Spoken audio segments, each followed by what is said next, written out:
de volta, que bom estar com você, muito obrigado. A gente está recebendo tantos elogios hoje, viu? Sabe por que estão recebendo? Porque é o filho do seu Sérgio e da Ana Maria está aqui, viu, gente? Só por causa disso a gente está recebendo elogio, viu? O esposo da Larissa e o pai da Ana Júlia e do pequeno João Vitor aí, viu? Maravilha, o irmão do Sérgio e da Priscila, olha que maravilha. Estou falando do Dr. Jefferson Calil, gente, cirurgião gastrointestinal, se tem alguém que entende, está aqui hoje, viu? Doutor, muitas perguntas estão chegando aqui, doutora, vamos lá.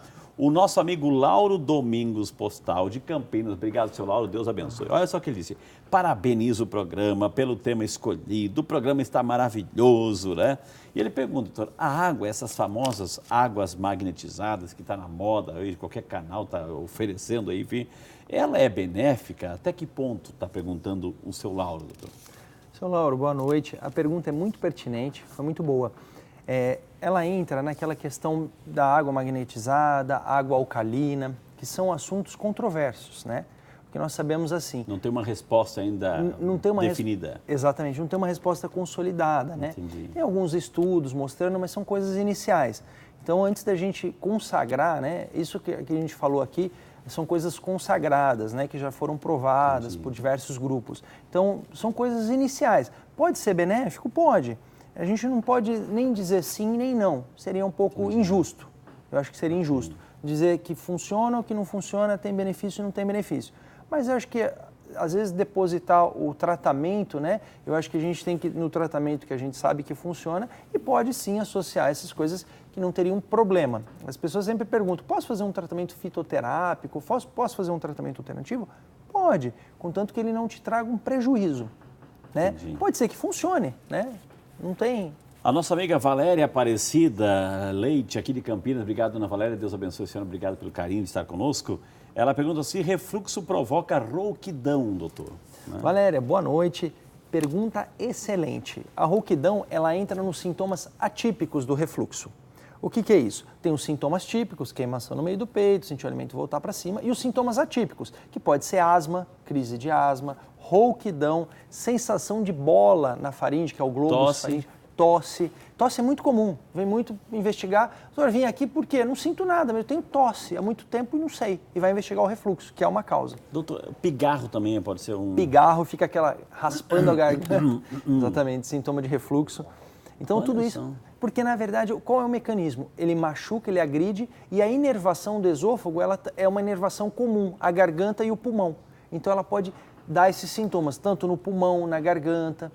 Então, por isso que acontece. Mesmo a halitose, né? A questão do mau hálito, às vezes pergunta, doutor, pode ser do refluxo? Pode, é que tem outras causas. Tem a pergunta que o senhor antecipou, a pergunta da Adriana da Silva Bezerra, de Presidente Venceslau, São Paulo. Obrigado, Adriana. Ela pergunta se a halitose tem ligação com refluxo ou doença estomacal? Pode ter.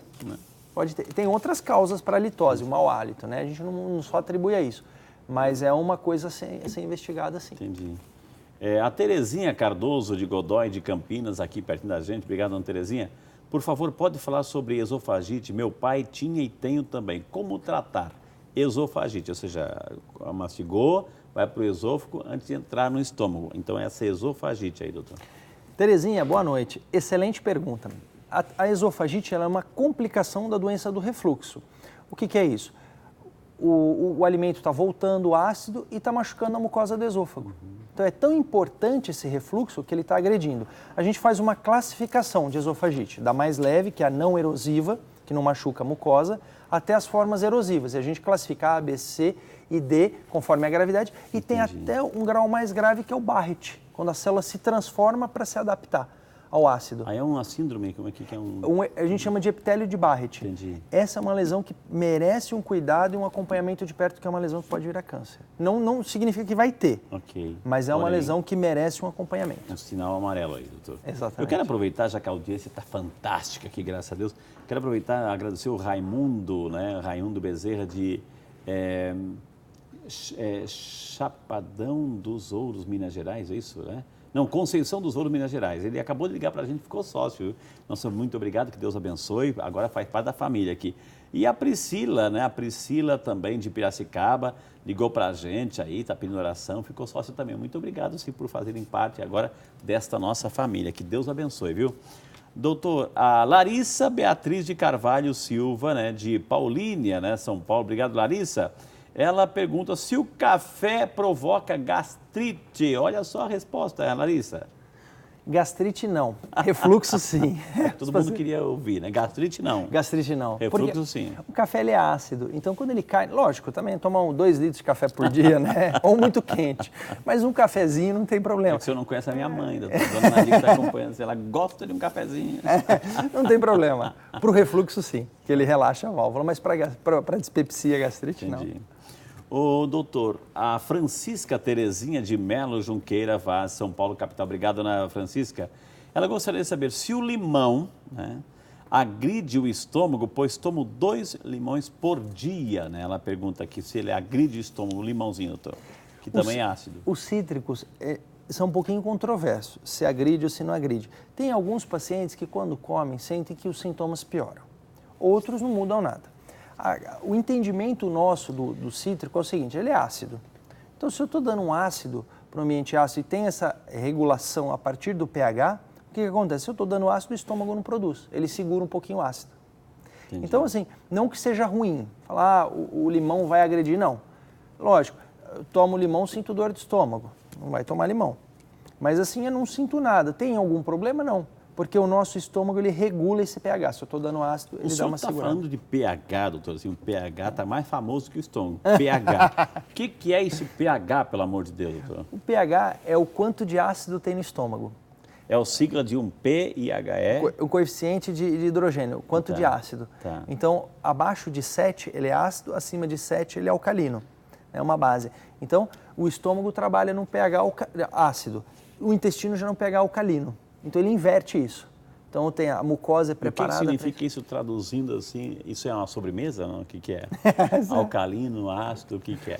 Na verdade é a quantidade de íons que tem ali que é um ácido. O quanto ele é, o poder dele. Entendi. Então quanto mais baixo esse pH, mais poderoso é esse ácido, mais forte ele é.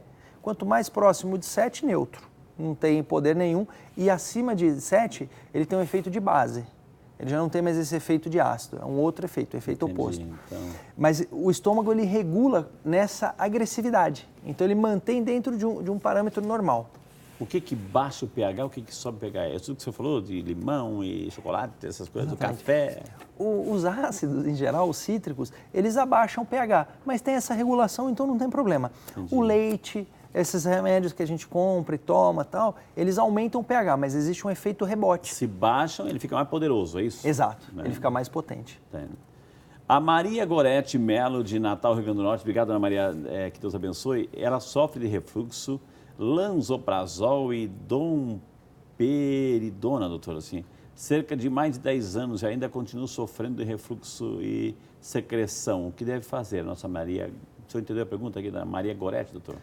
Maria Gorete, boa noite. Obrigado pela pergunta, é muito pertinente, muito comum. O que acontece? Os pacientes, o tratamento com o remédio é muito bom para o refluxo.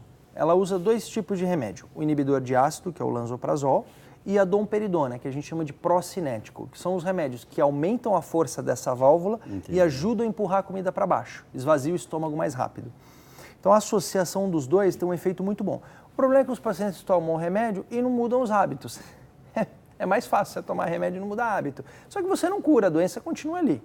Você fica tomando remédio e tapeando os sintomas. Mas o certo é fazer uma reeducação alimentar, trabalhar esses hábitos para sair dos remédios. Os casos graves, quando tem um refluxo muito importante, tem esofagite grau D, Barrett, que são as lesões mais graves no esôfago, esses pacientes podem ter um problema nessa válvula mesmo. Que aí são os pacientes que a gente seleciona para cirurgia. Mas isso é a minoria da minoria da minoria. Entendi. São casos muito selecionados. A mesma coisa assim, ele aqui dando outro exemplo, assim, é que você toma remédio para emagrecer, mas fica no sofá comendo e não faz exercício. Então não adianta tomar remédio para emagrecer sem fazer exercício, a coisa não funciona direito, viu? A gente preparou um pequeno VT aí sobre mitos e verdades. Aí, então, gostaria que o Dr. Jefferson comentasse. Vamos lá, soltar. Quando falamos em problemas estomacais, as dúvidas são diversas porque cada pessoa tem um tipo de sintoma. Azia, ânsia, vômito. Então viemos até as ruas para descobrir o que é mito ou verdade sobre esse assunto. Estamos aqui nas ruas, ao meu lado está o Jair e eu vou fazer uma pergunta para ele. Jair, você acha que o leite ajuda a amenizar a dor no estômago? Não. E por que você acha que ele não ajuda? É porque o leite é um líquido que você toma ele fica parado no seu estômago, entendeu? Então ele pode te fazer mal, entendeu? É por isso que eu acho que não é bom, entendeu? Ao meu lado está o Washington. Washington, você acha que chiclete pode trazer problemas estomacais como gastrite? Sim, pode trazer sim, porque eu já tive gastrite por conta de chupar muito chiclete quando mais novo. Comigo está a Nicole. Nicole, você acredita que o estresse pode influenciar a saúde do nosso estômago?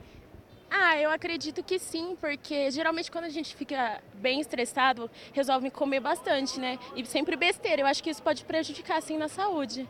Ao meu lado está o Matheus. Matheus, você acha que ficar muito tempo sem comer pode gerar problema no estômago?